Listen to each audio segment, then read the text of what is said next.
tuod ni ako ang mga binunglayan mga langga no. So dako na gid siya mga langga no. Nawala ko gadahom ba na bisan wag ganang luya kay ang akong adlaw-adlaw ng bugat bitaw kay tungod sa kabugat mga langga mo anhi ko diri mga langga diri na ko ibuhos ang ako ang mga hinanakit mga langga no. Ani na side mga langga is puro ra gina siya mga papaya mga langga mo makaingon mo wa pa di siya nanubo no gagmay pa ba mga ingon ana pa mga langga. So mao na ana na side pod mga kamuti na siya kamunting kahoy mga langga. So inana ko pag-arrange mga langga dayon mga langga. Padulong naman suro ko ani pauli mga langga. Uy, gusto pa dan ko ipakita asa ang mao na siya. Mao po ni akong mga agi. O di ba dako na gid siya?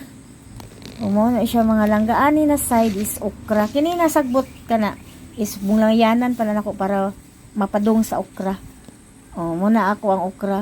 So kini mga langga akong okra di pa yun siya makuha ni akong bunga. Sayang ba mga langga kay wala pa 14 days nag-spray ba ko na. So dili pa siya dapat kuhaon. So mo ni ako ang papaya, ako ang kalabasa. So yung katay na dako na.